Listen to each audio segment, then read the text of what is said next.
TStrength.com here inside Genesis Fitness and Performance. Thanks for checking out today's video. If you like it, I got a link below for you guys to pick up some free gifts as a way of saying thanks.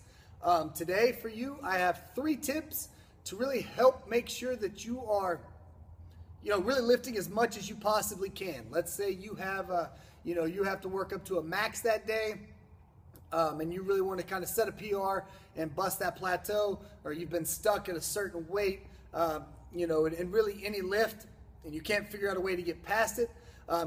Give you guys 3 tips to help you kind of blow through that and really continue to lift more weights. The first tip is you want to really do an explosive movement before you go into that max exercise, whatever you're doing that day. So for example, if we are doing squats and I'm going to work up to a max that day, then I will start that training session off with some good explosive jumps. You can really do any type of variation: box jumps, broad jumps, weighted squat jumps, anything like that, just to really prime the central nervous system, get those muscle fibers, ready to move, explosive, so they're firing and ready to lift some weights. Second part of that, when I am warming up and know that I have a max attempt, the last thing I want to do is stretch, in terms of more of a static stretch.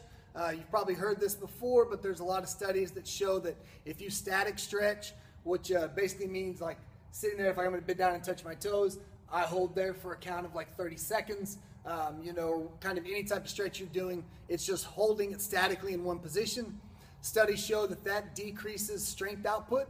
So I don't want to do that before I work out because it's going to put a little fatigue. It's not going to allow me to lift as explosively and as powerfully and as strong as possible when I do get to that lift that I'm trying to max out on or set that PR on. The third thing is you really want to focus on your breathing.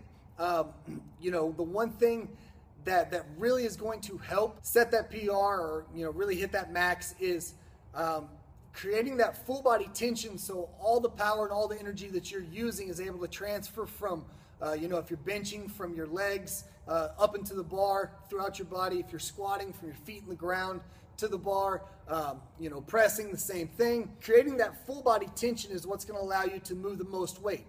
I'm sure you've seen it before when guys will bench and they will be set up and they'll start moving and they'll hit that sticking point when they get right here, and all of a sudden, instead of really trying to stay tight and not breathe and clench everything together so they can push through it and keep that tension, they'll get loose and their feet will fly up, and all of a sudden they lose all that power and all that tension they've worked on, and the bar will come back down. The best way to keep that tension and keep everything tight is to make sure that if it's a 1 rep max attempt, that you are not breathing out during any part of it. So if I'm going to unrack a back squat, I'm going to get set up. Let's see if I can get back a little more. I'm going to get set up and I'm going to take a huge breath and really force it against kind of my ribs and really extend my abs and build that tension in my core, so I'm able to transfer that power from the feet, from the ground that I'm driving into, back into the bar. If I come here and get down and breathe out and exhale, then I lose all that tension, and so it's very hard for me to statically, hold that bar in the best spot and continue to drive and stay powerful. So holding that breath in the bottom of a rep is going to give you that tension needed. With that being said, that's not something that I recommend you do. If you're doing, 3, 5 plus reps, you might black out. You will start getting weaker because your body's going to need the oxygen. That's really something to save for a solid 1 rep max attempt, to make sure you get the most out of it and stay as tight and as tense as possible. So there you guys go. 3 tips to help make sure that you lift as much as possible. Do something explosive before you attempt that lift. Make sure that you aren't static stretching while you warm up. And then finally, keep that tension throughout the whole lift by holding your breath. Put those 3 in. Let me know how it goes. Check out that link. Like I said, I got some gifts for you guys as a way of saying thanks. Thanks for checking out the video. Now you guys know, and knowing's half the battle. The Genesis. Show my hardcore is, you know what I'm saying?